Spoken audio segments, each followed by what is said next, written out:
would you look at that? I would say something about what the cat dragged in, but I wouldn't want the cat to feel bad about themselves. You look like a wreck. Well, at least you're alive. Welcome to the Knights of Favonia. What can I do for you? I do so make it sound as though we're a convenience store or a restaurant. But you know that already. Welcome home. Shall I prepare a meal? Draw a bath? Or perhaps, would you want me? Your reactions are so telling of who you are as a person. Not just the way that you scold me, but there's other ways too. The subtle way that you grit your teeth at me. The slight reminiscence of an old friend, and the cute way that you mauled for me. Your expression is different today, underling. Or did you prefer I call you my new partner? Yes, just in from Jean. You're going to be going with me today, and we're going to be getting closer than we were before. I hope you don't mind. I certainly don't. So, do you want to talk about it? How that previous date went with you-know-who? Oh my. So it's like that, is it? Don't worry, you can't get everyone. There's more fish in the sea and all that, and well, you don't need to get too upset, do you? Getting physical so soon, you'll make me blush. Or perhaps this was your way of saying you said no, you rejected the date, also you could be with me. How daring. I didn't take you for such a brute, but if that's what will make you happy, you can have me. Even now. Was it too much for you? But really, are you okay? Whenever you have that look, I know either someone's gotten on your nerves at best case, and at worst, you've had your heart broken. Freeze. Right there. Don't move. That's an order. As your superior, I can't have you going into a dangerous situation with your heart aflutter. This requires an emergency situation, one that I do not call on for just anyone. You must accompany me for a day out. A date, if you will, if you so want to consider it that. No. There's no two ways about it, and especially no conditions with it. Oh, come on. It'll be my treat. You always were so easily convinced, at least after a little encouragement. I'm sorry that happened to you, first and foremost. You don't deserve to be treated that way. Just because you're looking for love, and just because not everyone understands you, it doesn't mean you deserve to be treated in such a way that makes you make such a scary scowl. Don't be so sensitive about it. I actually find that scowl and that face to be indubitably and undeniably attractive. Do you find it repulsive that I find you attractive? Or does it make your heart aflutter more than that fool who broke it?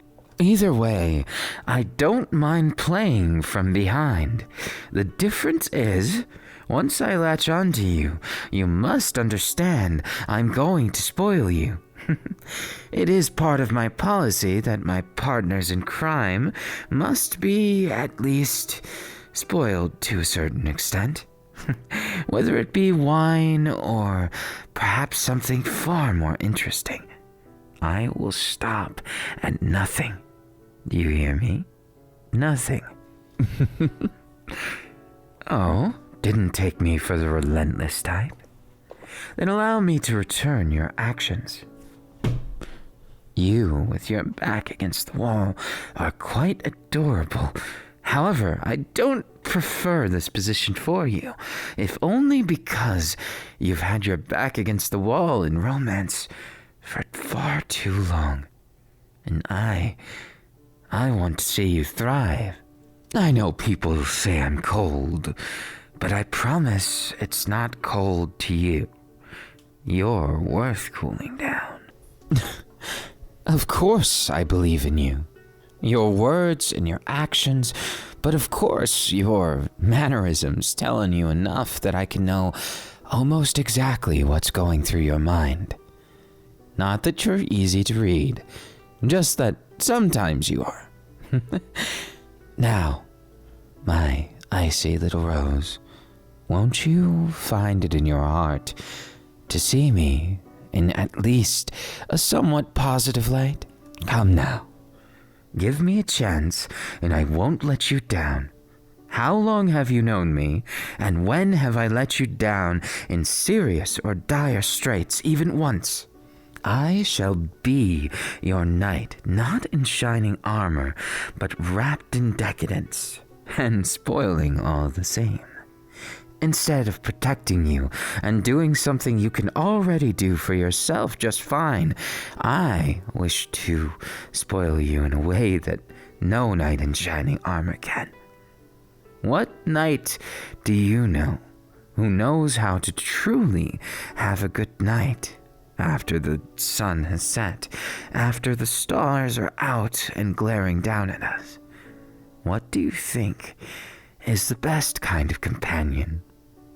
I'll tell you, it's a trick question, really. It's always the one you underestimate. The one single soul who has your interests memorized and who truly knows what you need when even you can't figure yourself out. You know this. And for how long have I always been there when you find yourself in tears? I can see it. Or more importantly, I can feel it on you. You wish to cry, then cry. I would never, not in all my years of knowing you, would I ever judge you for those tears, or put you down for them. How many times have you been there for me? This is not just about mutual interest.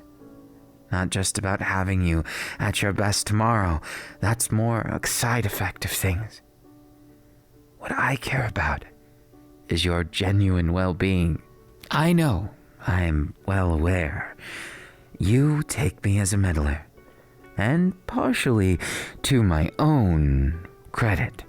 That is something I've always put forward, a facade of always knowing what I'm talking about. But with you, I actually do enjoy the teasing. Not just in teasing you, not just in poking you when you're down, but making sure when you get back up, you get what you need. And when you're down, I'll always be that hand that picks you up again. Look out. A close one, wasn't it? You best be watching your step. Or, of course, you don't have to. I quite enjoyed saving you. For a moment, whether you intended it or not, you let me play that role I've always wanted to, for you. It's nothing to worry about. Just as long as we've known each other, it's usually been the subtle things that I've always taken, that I've always rescued you from. Very seldom is one as skilled as you in a situation to be rescued. But had I not saved you from your untimely fall, the brave knight may have scraped your ankle, and then what? Perhaps that ankle scrape would have worked against you because a poison, a toxin truly most grotesque, would have sank its fangs into your broken skin tomorrow. In that way, I might have just saved your life. Don't you think it would be fine if we were to go together into the depths of the night, just this once? Oh, you have a dirty mind, don't you? When I said the depths of the night, I was speaking for...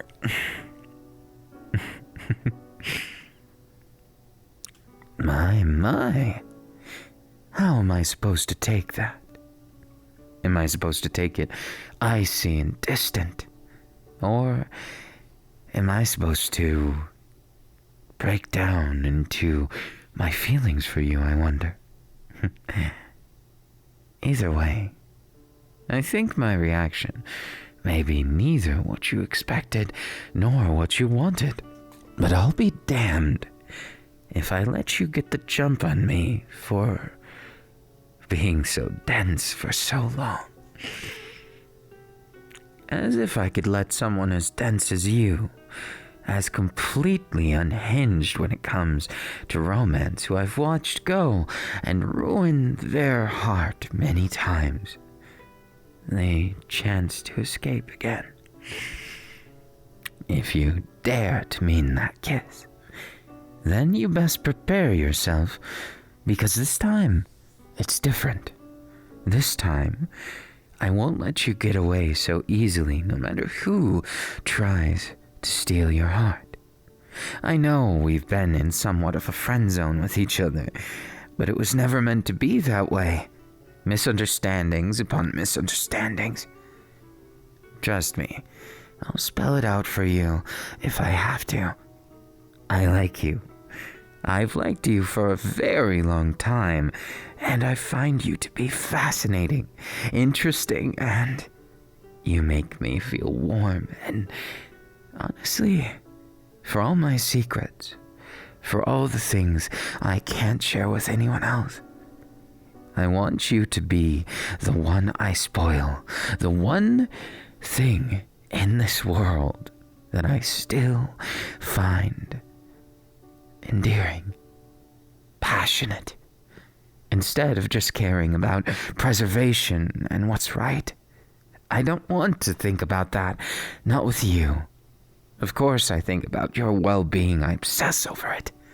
I think I'm supposed to be the cool guy around here, but somehow you make me burn up. You make every thought swell with the thoughts of you. What did you think I was going to say?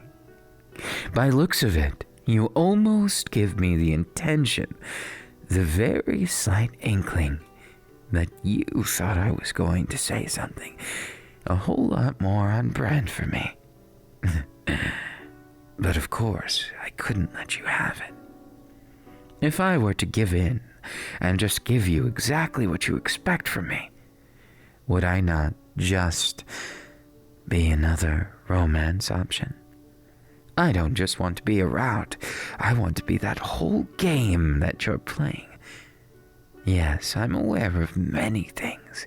I am fully aware of how much time you've put into me as well.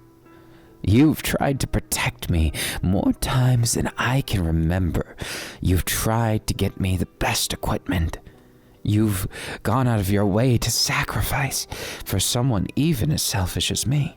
And yet, those eyes tell me you don't understand how I could fall in love with you. Must I spell it out for you? Trust me, I don't mind. I've been spelling out things for you for how long has it been? 5 years? 5 years too short, yet so storied. I could write 1,000 books purely upon how many times you've inspired me. How many times have you been my polar opposite, and yet You've completed me. You've made me feel alive. In situations like I've explained, governed by self-preservation, by orders and understanding. You've given me a passion for things that I never thought I could.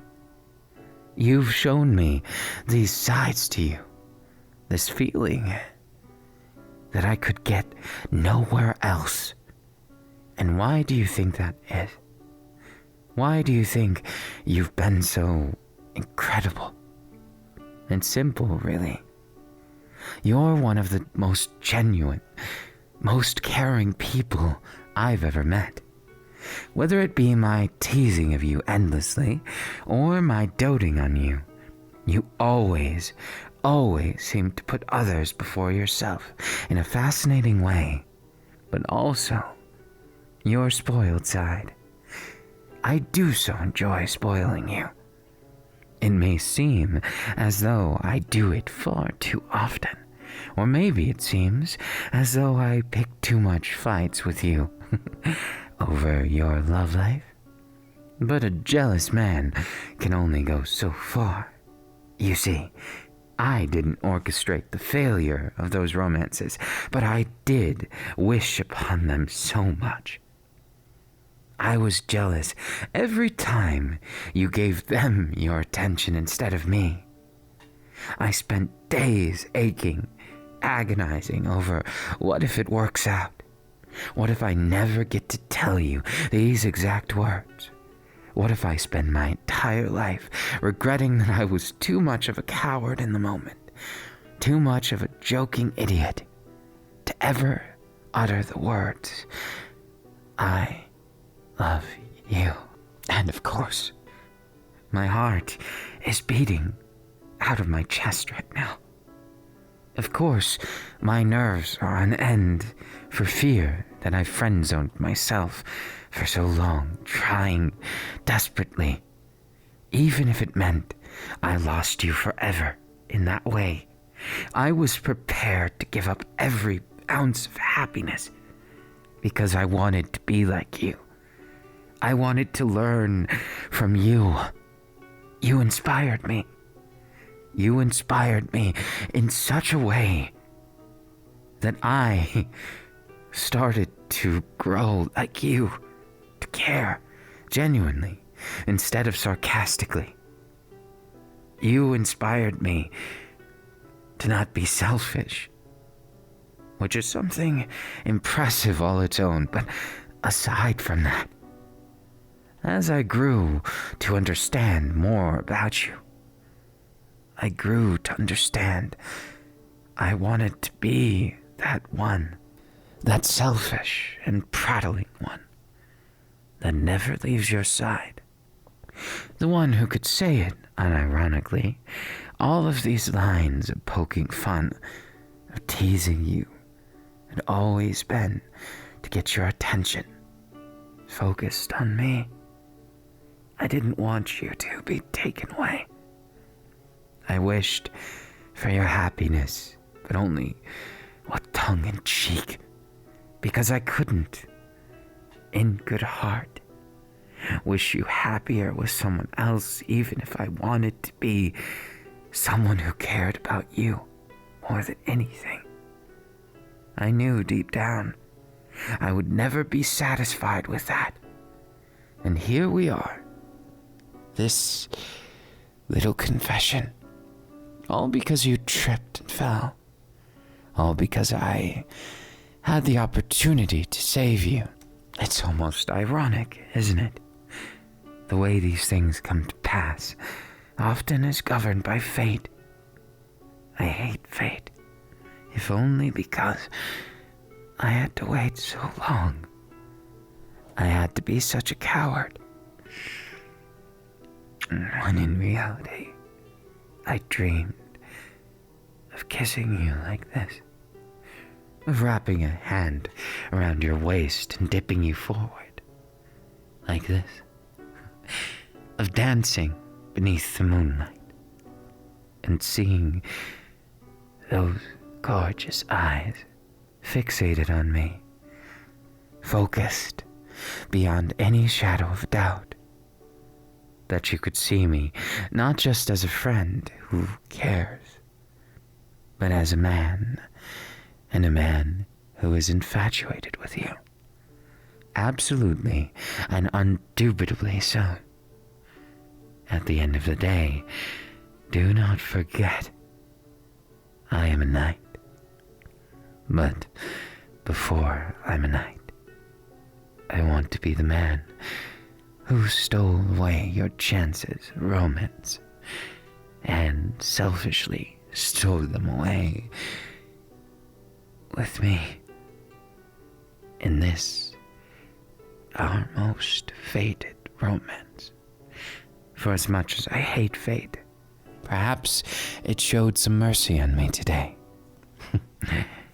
After all, you didn't say no, did you?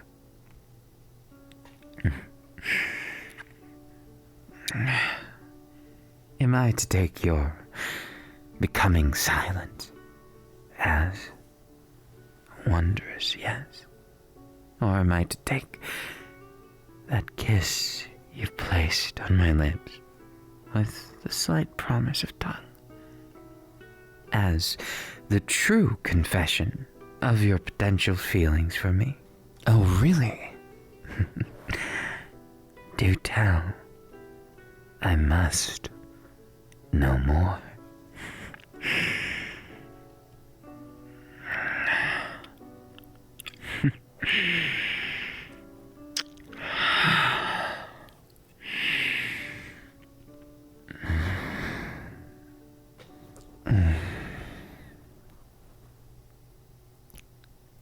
Truth be told, I didn't expect you to fluster me in such a way.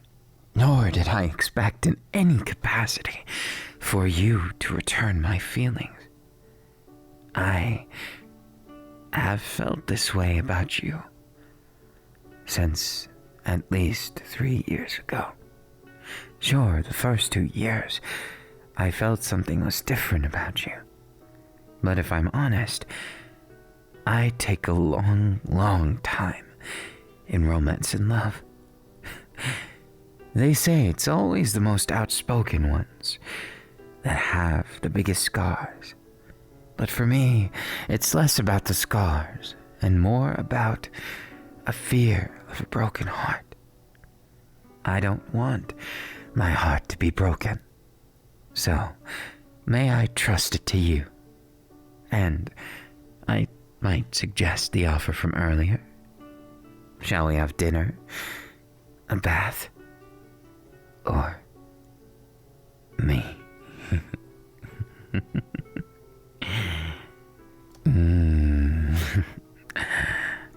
Somehow I thought you would choose that. And a lovely choice it is.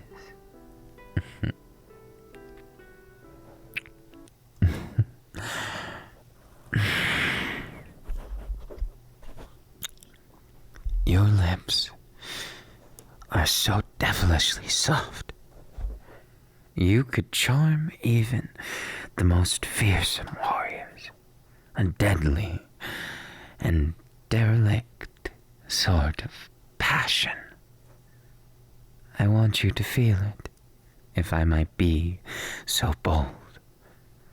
I want you to feel me. My hot breath on your ear, perhaps. Or perhaps something a little more pertinent of the times. Would you prefer I spoil you? Or would you prefer to spoil me? Decadence is such a wonder to be shared, isn't it? Something I... Oh my. Perhaps it was just as enticing as the day I met you. But perhaps even more. Because right now, I see it as much as I feel it. I feel it as much as I dream it. And the situation of your warmth and touch is as precious to me as gold. Like gold in wine, I want to taste you. I wish to partake in this meal, since that might be not what we agreed on, but perhaps I can give you a meal and a bath. A tongue bath, perhaps.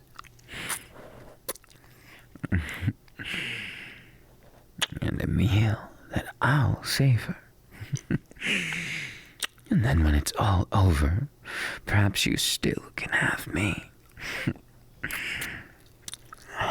Now, why don't you chill out? Sorry, couldn't resist. Especially with how hot you've become. Could this be my doing? Have we mistakenly thought I was a cryo user? But instead, perhaps I lit that pyro deep inside you.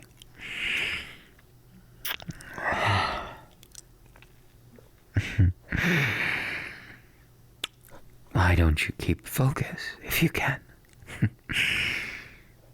Or is my tongue too much for your body to handle? I can't tell which, but I don't mind either, so long as your enjoyment is paramount and you feel alive. That is all I could ever ask from our first daring encounter. A scandal in public, as it may be. This little hideaway I kept just for the occasion.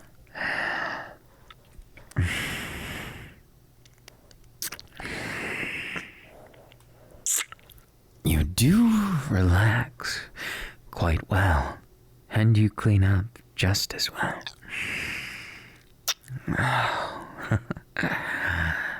Perhaps that's you wishing you had me. But a silly issue all the same, as you've had me for the past 3 years without knowing it. You dense, silly little fool. Or is it better to call you my cute little fool? The icy rose I wish to hold, but more than hold, as you could no doubt feel. Holding would never savor as much as this. Now, I trust you'll relax with me. Passion is something done for two, and I wish nothing more than that. To have that passion, to feel it gently and firm, mixed together in such a wondrous little... whatever you'd like to call this. Freeze. Show me that cute expression as you get driven wild by everything I do. I will spoil you, my love. Spoil you endlessly. But I need you to know everything, slowly, decadently, until everything is yours. Until I and you feel the ecstasy in the air, the devilish delight of first love and romance done right.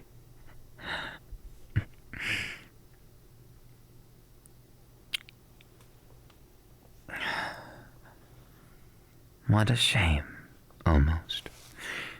If it wasn't you, I would think so. that our very first spot of romance, kisses and holding, cuddles under the moonlight, would be in such a place. And yet, I don't think I would change it. Not even a detail, not even a hair out of place.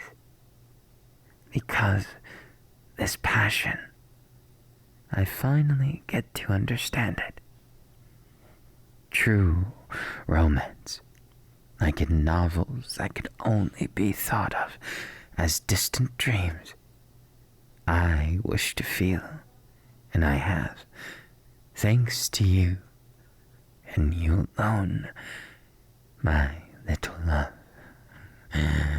my icy cold heart, my dense and adorable little lovebird.